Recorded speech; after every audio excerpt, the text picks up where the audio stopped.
वो पुलिस की मिली भगत थी। पुलिस ने बहुत बड़ी ज्यादती की है। इनके तनाजात बड़े अरसे से चल रहे थे।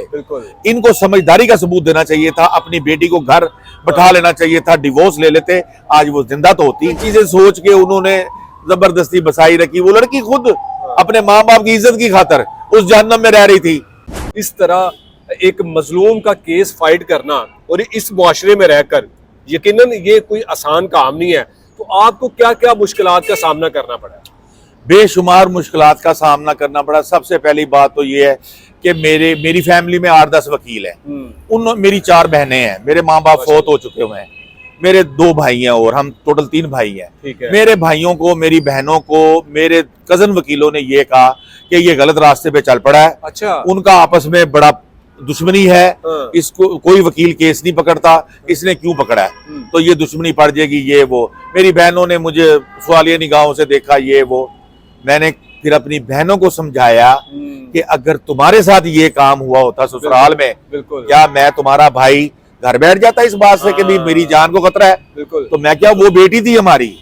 मैं तो असद साहब को जानता भी नहीं था ये कौन है, ना मुझे उनके घर का पता, ना मुझे उनके किसी मसलक का पता। मुझे जब पता चला, मेरे दिल उस वक्त टुकड़े टुकड़े हो गया कि यार ये क्या हुआ है। मैं तो फातिहा देने के लिए इधर आया, तो आगे मुझे पता चला कि उन्होंने वकीलों की टीम बनानी है। तो उन्होंने मुझे ऑफर की कि रिजवान तुम हमारी टीम में आ जाओ। मैं कहा जी मेरी वॉलंटरली मेरी सर्विसेज हाजिर है, अगर आप जहां मुझे कहेंगे मैं आ जाऊं। इस वक्त असद साहब के 10 केसों में मैं वकालतनामे दे के पेश हो रहा हूँ, पैसे भी कर रहा हूँ, हर जगह मेरी हाजिरी है और ऑर्डर शीट में मेरे नाम के साथ मेरी प्रेजेंस का जज साहिबान लिखते हैं। इसके अलावा जो बाकी केसेस हैं वो भी इन्हीं मुल्जमान के खिलाफ जी, इन्हीं के खिलाफ है। जैसे कि मैं बताता हूं आपको, सबसे पहले मैं एंटर हुआ हूं जी इनकी प्री रेस्ट बेल जो सैफुल्लाह हुंजरा साहब के पास लगी थी। बिल्कुल। 2 केस हुए हैं इनके ऊपर। एक वो जो निकाह नामे में इन्होंने झूठ बोला था कि जी मैं अनमैरिड हूँ, वो 16/24 FIR नंबर है थाना न्यू मुल्तान, जिसमें 420, 468, 471, 194, 195 जिसमें ऑफेंस लगे हुए हैं, जिसमें गिरफ्तार भी हुआ। अब तो दोनों में गिरफ्तारी उसकी पड़ गई हुई है ना। तो और दूसरी FIR है 1634/24 जो 302 की है। 302, 148, 149 ये ऑफेंसेस हैं। इन 2 प्री रेस्ट बेलों में मैं फर्स्ट टाइम वकालतनामे दिए और मैंने तैयारी शुरू कर दी। मेरे सीनियर मेरे साथ थे, मुझे भी उधर बहस करने का मौका मिला। जज साहब ने स्पेशली मुझे कहा, मुंजरा साहब ने, कि रिजवान साहब आप भी आर्गूमेंट करें। जिस दिन इनकी फाइनल खारिज हुई थी और बाकी 3 को बेगुनाह कर दिया। अच्छा, उस दिन जो 3 लोग जो मुल्जम बेगुनाह हुए थे उनको किस वजह से बेगुनाह कर दिया था? वो पुलिस की मिली भगत थी। पुलिस ने बहुत बड़ी ज्यादती की है, हालांकि उनको बेगुनाह नहीं करना चाहिए था। 2 केस थे। वो देखें, अजरा का DNA आया, अली हैदर का आया, अली रजा का आया, और कंवल जो नंद है सानिया ज़ारा की, उसका भी 20% आया। उन नंद को इन्होंने कर दिया बेगुनाह, हालांकि उसका DNA आया हुआ है। DNA वाले को तो बेगुनाह कर ही नहीं सकते। जीवन शाह का नहीं आया, और उसकी जो मदीहा शाह एक पहली बीवी जो है उसका नहीं DNA में आया, हालांकि वो मुलव्वस थी, सारा कुछ बीच में मुलव्वस था। लकीली उनका नहीं आया। उनकी किस्मत अच्छी कि उन्होंने किसी चीज को टच नहीं किया होगा, लेकिन वो साथ तो थे ना। वजह कत्ल तो वो भी बने हैं। तो वो सारे मामलात हुए हैं। और फिर जब उधर से सेशन जज से हमने आर्गूमेंट के खारिज कराई, ये लोग उधर गए। जब जस्टिस सादिक खुर्रम साहब को पता चला कि 20% DNA कंवल का भी है, उन्होंने कहा इसको पुलिस ने कैसे बेगुनाह कर दिया।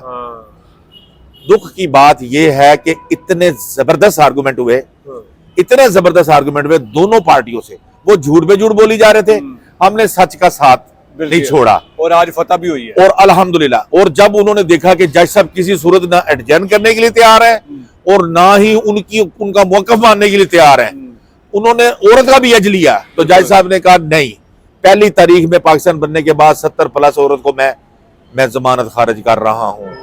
जब उन्होंने देखा जमानत खारिज हो रही है, तो मुखालिफ पार्टी ने हमारी मेहनत पे ऐसे पानी फेर दिया। उन्होंने कहा जी हम फिर विड्रा करते हैं। अब उधर जज साहब को चाहिए था कि वो विड्रा ना करें।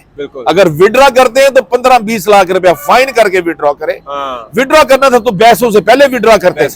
जब बहसें हो गई, सारा कुछ हो गया, कंक्लूजन हो रहा है, वो डिसाइड करने लगे हैं कि जमानतें खारिज, तो उन्होंने विड्रा करके अब 2-3 सफों की वो ग्राउंड लिखते हैं कि मैं किन ग्राउंड पे मैं कर रहा हूं जमानतें खारिज, तो वो हमें ट्रायल में काम आती। बिल्कुल। ये लोग इतने शातिर वकील हैं, इन्होंने विड्रा करके सारी फाइंडिंग जो जज साहब की, जो जज साहब मेंटली तौर पे तैयार हुए थे कि भाई ये दोनों मुजरिम है, ठीक है ना जी, तो वो हमारा पानी फेर दिया।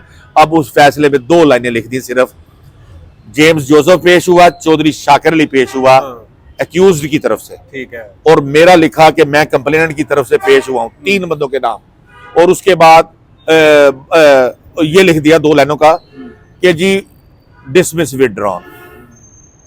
ये इंतहाई डिस्करेजिंग फैसला था, ये नहीं होना चाहिए था। पूरी फाइंडिंग देते, 1.5-2 सफों का फैसला जैसे जजेस लिखते हैं, उनकी वैल्यू सुप्रीम कोर्ट तक होती है।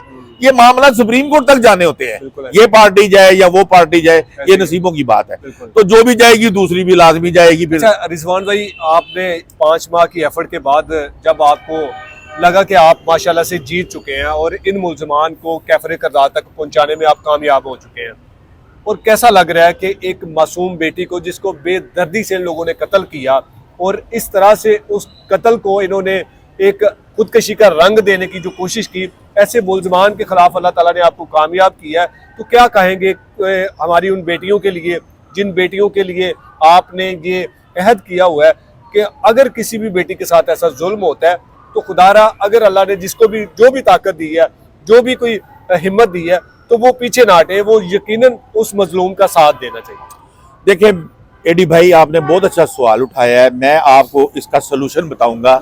इस नौबत तक तो जाने देना ही नहीं चाहिए। अल्लाह ताला ने असद साहब को और हमारी भाभी को बड़ा मौका दिया था, इनके तनाजात बड़े अरसे से चल रहे थे, इनको समझदारी का सबूत देना चाहिए था, अपनी बेटी को घर बैठा लेना चाहिए था, डिवोर्स ले लेते, आज वो जिंदा तो होती, आज वो जिंदा तो होती, चाहे कुछ भी था। एक देखे मासूम जान थी, इनकी नेग्लिजेंस की वजह से इन्होंने कहा, क्योंकि रिवाज नहीं होता ना बेटियों को तलाके दिलवाने का, बच्चे छोटे छोटे बाप से रुल जाएंगे या माँ से रुल जाएंगे, इधर रहे या उधर रहे, ये चीजें सोच के उन्होंने जबरदस्ती बसाई रखी। वो लड़की खुद अपने माँ बाप की इज्जत की खातर उस जहन्नम में रह रही थी। देखें क्या कमी थी इधर, बाप भी वेल ऑफ था, सारे मामला ठीक थे, नरीना औलाद दी हुई थी अल्लाह ताला ने, 5 माह की बेचारी कंसीव किया हुआ था, है जी, तो कोई कमी नहीं थी। तो इस तरह उसकी जिंदगी खत्म की है, इतना बड़ा जुल्म तक पहुंचना नहीं चाहिए, पहले ही फैसला कर लेना चाहिए। जज साहब ने भी कहा असद साहब को कि असद साहब आप इस बच्ची के जुर्म में बराबर के शरीक हैं, आपने क्यों नहीं ये मामला संभाले, आपने अलहदगी क्यों नहीं कराई। ये जज साहब के अल्फाज थे, मेरे नहीं थे। हमारे तो मासूम फाइंडिंग है, हमें तो पता नहीं कि हम छोटे मुंह में बड़ी बातें करते, लेकिन वो तो जस्टिस बैठे हुए हैं ना, वो तो अल्लाह के बाद उनका जो नॉलेज है, उनका जो विजडम है, उन्होंने कहा कि असद साहब को बड़ा उन्होंने शर्मिंदा किया। और वाकई ये बात थी ऐसी कि नहीं, ऐसे जालिमों के चुंगल में रखनी नहीं चाहिए थी। कोई फर्क नहीं पड़ता, दुनिया में तलाकें नहीं होती, बड़े बड़े फैमिलियों की लड़कियों को तलाकें होती हैं, ठीक है ना जी, बड़े बड़े नबियों की बेटियों के साथ भी प्रॉब्लम हुए हैं, तो इसका मतलब तो नहीं ऐसे होता। तो ये मामला नहीं होने चाहिए थे, और मैं यही कहूंगा ऐसे जब मामला पैदा हो तो फौरन उसका कोई सद्देबाब कर लेना चाहिए, ना कि जिंदगियों को की जान की बाजी लगा के कत्ल करें या ये करें या वो करें, इस तरह नहीं होना चाहिए। रिजवान साहब आपका बहुत शुक्रिया। नाज़रीन, ये रिजवान साहब थे जिन्होंने तकरीबन 5 माह पहले इस केस को अपने हैंडओवर किया था, और ये केस इनके पास हादसाती तौर पर आया था।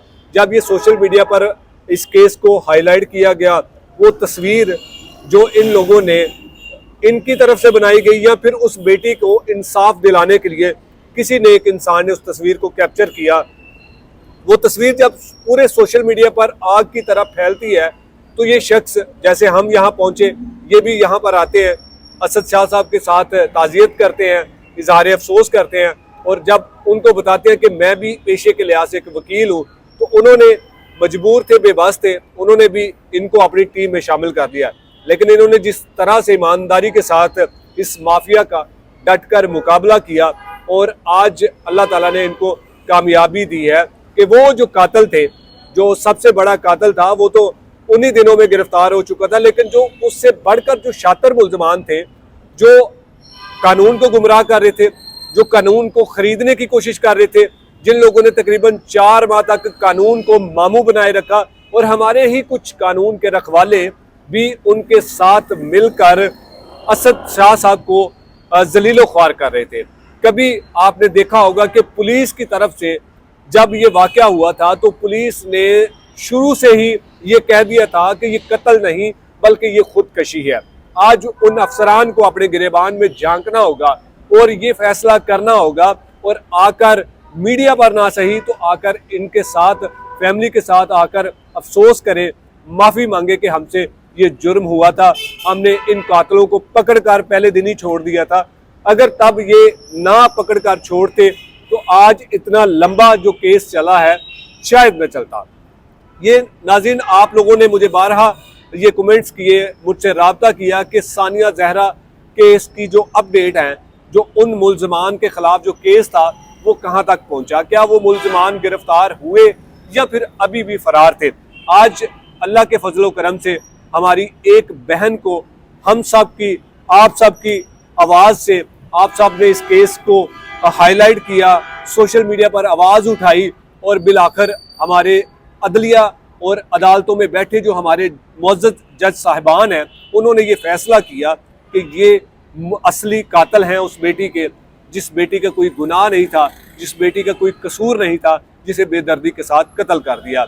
आज सानिया जहरा की सास, जिसकी उम्र तकरीबन 70 साल है, वो 70 साल की उम्र में आज के दिन जब ये हम वीडियो रिकॉर्ड कर रहे हैं, आज वो जेल में उसी अपने कातिल बेटे के पास पहुंच चुकी है और उसका दूसरा बेटा जिसने जारा को जो मोबाइल चार्जर की जो तार थी उसको फंदा लगाकर जब उसे कत्ल किया था, तो अभी जो अली रजा मुल्ज़म है, जो सोशल मीडिया पर आकर आपको खुदकशी करने के तरीके बताता था, आज अभी तक वो पुलिस के जिस्मानी रिमांड पर पुलिस के हवाले है और अभी उससे वो चार्जर की तार और बहुत सारी चीज़ें बरामद करवाना बाकी हैं। मज़ीद इस केस के मुतल्लिक सानिया जहरा के वालिद साहब से भी आपकी मुलाकात करवाएंगे और दीगर फैमिली के मेम्बरान से भी आपकी मुलाकात करवाएंगे कि वो आज जब उनको ये खबर मिली थी कि उनकी बेटी के जो कातिल हैं, जो असली मुजरिम हैं, उनको बिलाखिर कानून ने जो हक और सच का फैसला करते हुए मुजरम डिक्लेयर करके उनको हवालात में से निकाल कर उन्हें जेल की काल कोठरियों में बंद कर दिया है। उनके क्या जज्बात हैं, अगली वीडियो में आपकी उनसे भी मुलाकात करवाएंगे। तब तक के लिए अल्लाह निगहबान।